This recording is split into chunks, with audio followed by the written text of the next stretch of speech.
12 ज्योतिर्लिंग में कथा सुन लो, चारों धाम में कथा सुन लो,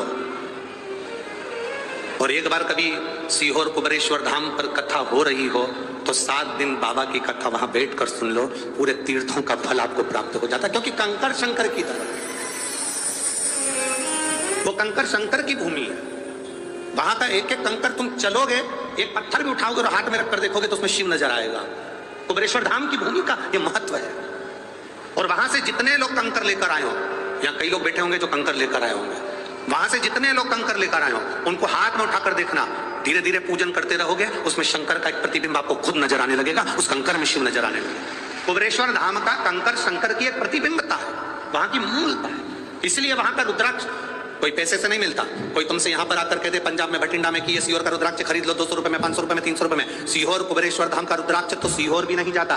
तुम रेलवे स्टेशन पर उतर जाओ सीहोर के, या बस स्टैंड पर उतर जाओ सीहोर के, या कहीं उतर जाओ, कोई तुमसे कहे कि हम तो सीहोर के निवासी हैं, हमारे पास तो सीहोर का कुबेरेश्वर धाम का रुद्राक्ष लो, हम तुम्हें दे देते हैं, 200 रुपए हमें दे दो, 500 रुपए हमें दे दो, हमारे यहाँ ठहर जाओ, हमसे तुम ले लो। ना ना ना, सीहोर का रुद्राक्ष, कुबेरेश्वर धाम का रुद्राक्ष केवल कुबेरेश्वर धाम की भूमि से आप जब हाथ फैलाकर शंकर से अपने लिए, अपनी रोग की मुक्ति के लिए, कार्य सिद्धता के लिए, अपनी तकलीफों को मिटाने के लिए बाबा के आगे हाथ फैलाकर लोगे तो बाबा आपकी झोली में भरकर ही भेजेगा। वो सहज नहीं है।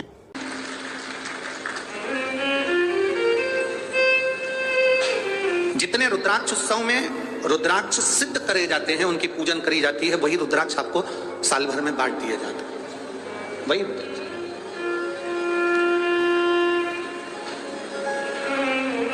शिव तत्वता, शिव तत्व, उसके सिवाय कुछ नहीं। कभी मौका लगे तो एक बार उस कुबेरेश्वर धाम की धरा पर कंकर शंकर की भूमि पर बैठकर शंकर का श्री शिवाय नमस्तुभ्यम जपिए, दिल से जपो, कहो, बैठकर उसके सामने एक बार कर दिल से कहो, एक विश्वास। और अच्छी तरह से समझ लो, जिस घर में बच्चे मंद बुद्धि होते हैं या बुद्धि उनकी कमजोर होती है, मुंह में से राल टपकती रहती है, दृष्टि नहीं होती, हाथ पैर से विकलांग होते हैं, या शरीर पूरी तरह से बेकार होता है, बच्चे में विवेक नहीं होता, लोग कहते हैं इसमें अकल नहीं, बुद्धि नहीं है, इसका विकास नहीं हो पा रहा, ये सब बच्चे 18 साल के हो गए, ये 7 साल का रह गया, इसमें विवेक नहीं है, हम उनके लिए भी कहें।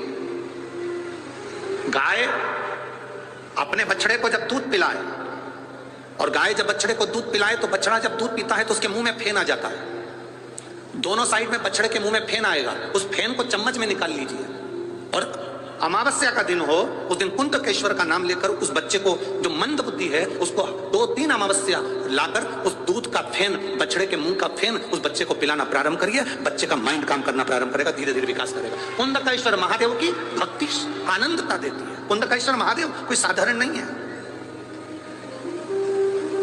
माता पार्वती जी बैठी थी, विदल उत्पल आ गए। ये वो असुर है विदल उत्पल जो माता पार्वती जी की सुंदरता को देखकर आकर्षित हो गए थे। माता पार्वती जी की सुंदरता देखकर आकर्षित हो गए।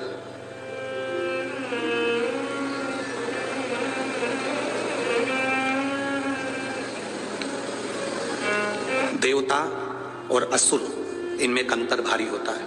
देवता बगीचे में लगे हुए फूल को देखकर खुश हो जाते हैं, और असुर उस फूल को तोड़कर उछल देते हैं। कोई सुंदर दिख रहा है ना, उसको देखकर प्रसन्न हो मना नहीं है, पर उसकी सुंदरता को कुचलने का कार्य ना करें। उसकी सुंदरता को कुचलने का कार्य ना करें।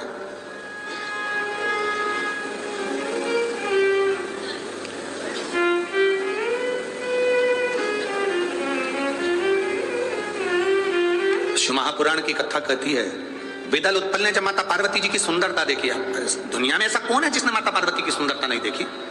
आज भी लोग नवरात्र में देवी जी को बिठाते हैं, उस देवी जी की मिट्टी की मूर्ति का जब दर्शन करते हैं तो लोगों को लगता है ऐसे देवी हमसे बात कर रही है।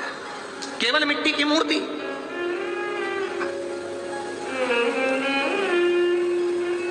तुम्हारे भटिंडा में बहुत मंदिर होंगे, सारे मंदिर में घूम लेना, एक देवी जी का मंदिर, उस मंदिर में चले जाना, दुर्गा जी का मंदिर, देवी जी का मंदिर, माता रानी का मंदिर, उस मंदिर में जाना। राम जी के पास में भी सीता जी होंगी, कृष्ण भगवान के पास में राधा जी होंगी, ब्रह्मा जी के पास में ब्रह्माणी होंगी, भगवान नारायण के पास में स्वयं लक्ष्मी होंगी। और एक बार दुर्गा जी के मंदिर में जाना, देवी के मंदिर में जाना, उस देवी की प्रतिमा का मुखाग्रविंद का दर्शन करना, उनकी सुंदरता का दर्शन करना, आपको लगेगा कि मां कितनी सुंदर है, मां का स्वरूप कितना सुंदर है। 33 कोटि देवी देवता भी माता पार्वती जी की सुंदरता का गुणगान गाते थे। पार्वती मैया किसी ब्यूटी पार्लर में नहीं जाती थी।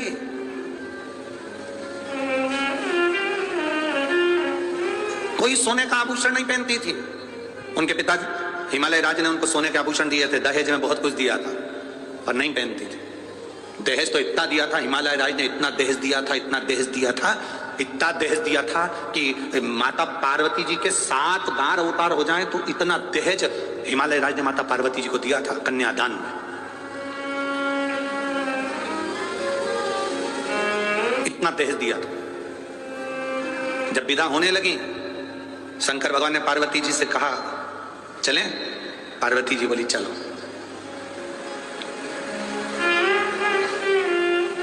पार्वती जी हाथ जोड़कर बोली बाबा भोलेनाथ जी से, मेरे पिता ने इतना दहेज दिया है, हाथी घोड़ा पालकी और ढेर सारा अंबारी सोना चांदी हीरा पन्ना आभूषण रतन माणिक मोती सब, अंबर पीतांबर लहंगा चोली सब दिया। शिव जी ने कहा कि अभी यहीं रहने दो, तुम हमारे साथ पहले कैलाश पे चलो, वहां रखने की अगर व्यवस्था हो तो ले चलना, वहां अगर रखने की व्यवस्था हो तो ले जाना, मना क्या है, पिताजी कहीं तो घर है, रखे रहने दो।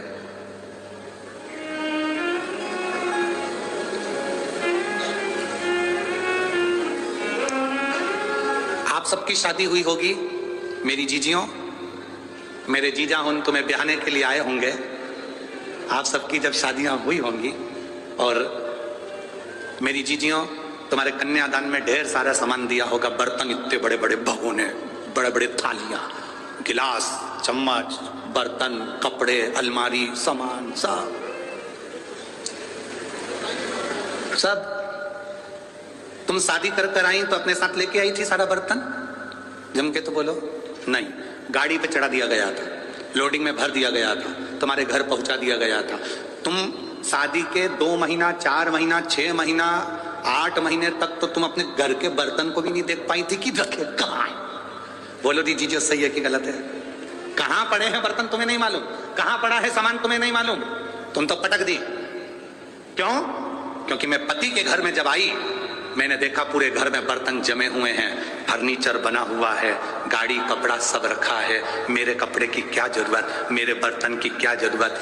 सास ने कहा बेटा तुम्हारे बर्तन मम्मी रख दो, बोरे में भरे, बड़े बड़े बारदान में भरे, सिले ऊपर टांग पर कहीं भंडारे में, उनको पटक दिया। आज तक तुम्हारी शादी के बर्तन बोरे में बंधे हुए भरे हुए आज तक पड़े होंगे, अभी तक नहीं निकले।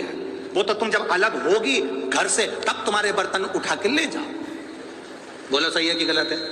तो उठा के ले, वो बर्तन आज तक रखे, सामान आज तक रखा, अभी तक नहीं छुआ गया, पड़ा की पड़ा ही है, रखा की रखा ही है। क्यों? वो बर्तन की आज तक जरूरत नहीं पड़ी, क्योंकि बाबा ने, मेरी जीजियों, तुमको जो मेरा जीजा मिला है ना, वो साधारण नहीं है।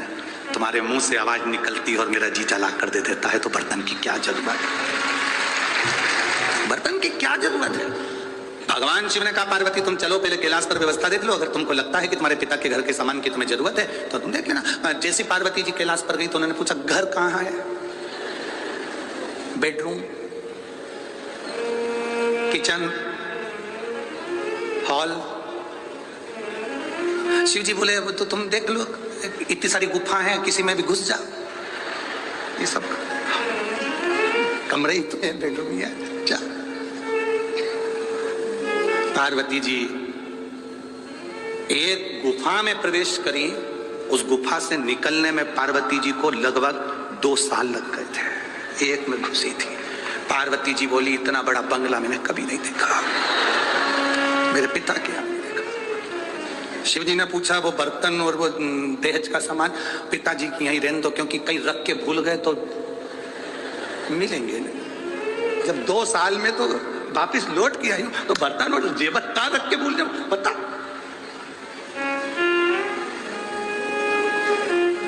कभी कभी तो ऐसा एक बार हैदराबाद में कथा करने गए, और हैदराबाद कथा करने गए तो अभी तक हमारी तो इतनी हैबिट में नहीं था कि भैया बिना बाल्टी और डब्बे के नहाए। अब हैदराबाद कथा करने गए और वहां उन्होंने बाल्टी डब्बा कुछ दिया ही नहीं होटल में। अब वो हमने आशीष से कहा, आशीष सुबह सुबह उठे तो नहाए कैसे? तो कहा गुरुजी वो ऐसी बटन दबा दो, वो ऐसी लाइट की बटन थी, उसको ऐसे ऐसे हमने कहा 1 2 3 नंबर दबाओ और ऊपर से पानी आएगा, नहा लो।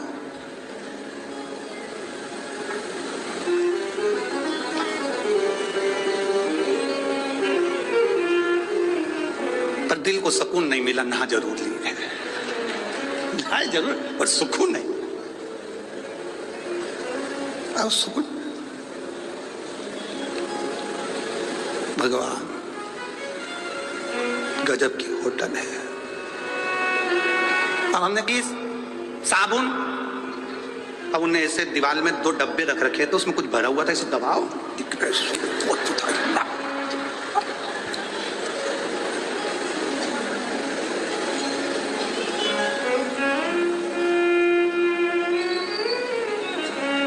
अब अपन तो अपने साबुन से नहाए सो तो बात अपन को करें क्या।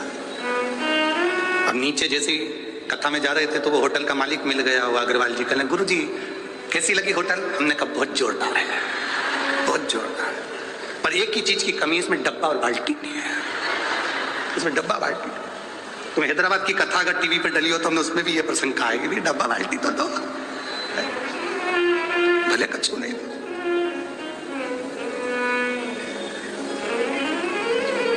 हम जब मेहता जी के यहाँ आए, इतना बड़ा बंगला उनका देखा तो हमने आशीष से कहा डब्बा बाल्टी देखिए तो जा पहले देख के आ, जा तो जा।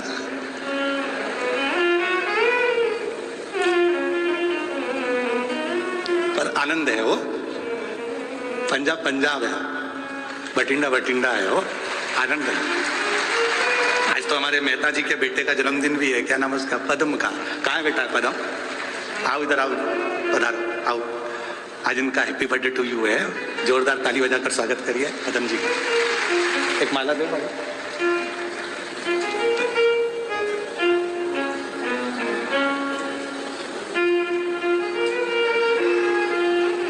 बच्चा व्यवस्था में लगा रहता है तो मिलना भी नहीं होता, रोज आरती में भी नहीं आना होता इसका। एक बार जन्मदिन की बधाई इस बालक को, जोरदार ताली बजा।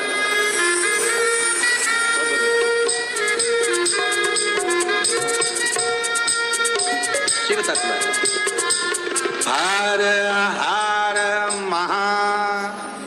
आप सभी लोग जानते हैं कि 10 मई 2024 यानी कि वैशाख शुक्रवार के दिन अक्षय तृतीया आ रहा है। दोस्तों, इसी दिन किया जाने वाला पंडित जी द्वारा बताया गया एक दीपक और 3 हरी इलायची वाला उपाय आप लोगों को जरूर करना चाहिए, क्योंकि दोस्तों यह एक ऐसा उपाय है जो कि इस उपाय को करने के पश्चात दोस्तों आपको पूरे कोई और उपाय को करने की जरूरत नहीं है, जिस उपाय को हम आपको बहुत अच्छे से समझाने वाले हैं। इस वीडियो को देखने के पश्चात इस उपाय को समझने के लिए आपको कोई और विधि को देखने की जरूरत नहीं पड़ेगी। तो चलिए दोस्तों, उपाय को शुरू करते हैं। देखिए, आपको बता अक्ष का जो दिन होता है ये बहुत ही शुभ होता है। पूरा का पूरा दिन इस दिन ऐसा होता है कि सारा का सारा समय शुभ होता है। इस दिन बहुत सारे लोग सोना चांदी खरीदते हैं, बहुत सारे उपाय करते हैं माँ लक्ष्मी को प्रसन्न करने के लिए, क्योंकि इस दिन यदि माँ लक्ष्मी प्रसन्न हो जाती है तो कभी भी उस व्यक्ति के जीवन में, उसके घर में निर्धनता और गरीबी वास नहीं करती है। वो व्यक्ति फिर धनवान बनकर रहता है जो इस दिन कुछ सरल से उपायों को कर लेता है, माँ लक्ष्मी को प्रसन्न कर लेता है। देखिए, अक्षय तृतीया का दिन एक ऐसा दिन होता है जिस दिन माँ लक्ष्मी सबसे जल्दी प्रसन्न हो जाती है। और आपको बता दें, इलायची एक ऐसी वस्तु है जिसे आप माँ लक्ष्मी को बहुत जल्दी प्रसन्न कर सकते हैं। तो इस बार अक्षय तृतीया पर 3 हरी इलायची आपके जीवन की बड़ी से बड़ी निर्धनता और गरीबी को दूर कर देंगी और साक्षात माँ लक्ष्मी आपके घर में वास करेंगी श्री हरि विष्णु के साथ, और कभी भी आपके जीवन में गरीबी और निर्धनता लौटकर नहीं आएगी। तो चलिए सबसे पहले बात कर लेते हैं पहले उपाय की। कौन सा पहला उपाय है जो आपको अक्षय तृतीया वाले दिन विशेष कर करना है। और इस पहले उपाय को यदि आप करते हैं तो कोई भी ऐसी विश आपकी है कि मेरे जीवन में ये मेरी विश है, ये पूरी नहीं होती है, तो आपकी बड़ी से बड़ी विश को भी माँ लक्ष्मी पूरा कर देती है। तो देखिए, इस दिन आपको क्या करना है। लेकिन उससे पहले जो भी मेरे भाई, मेरी प्यारी बहनें आज चैनल पर पहली बार आए हैं या मेरी आवाज़ आज पहली बार सुन रहे हैं, यदि आप भी महादेव के सच्चे भक्त हैं तो वीडियो को लाइक और चैनल को सब्सक्राइब ज़रूर लें। आपको क्या करना है, 3 हरी इलायची आपको अपने घर में किस जगह पर जलाना है और कैसे ये 3 हरी इलायची आपके जीवन में माँ लक्ष्मी को लेकर आएंगी। माँ लक्ष्मी प्रसन्न हो जाएंगी, श्री हरि विष्णु प्रसन्न हो जाएंगे और घर में आपके कहीं से कहीं तक आपको पैसे की कमी नहीं मिलेगी। आपके घर में इस तरह से पैसा आएगा कि वो पैसा आप संभाल नहीं पाएंगे।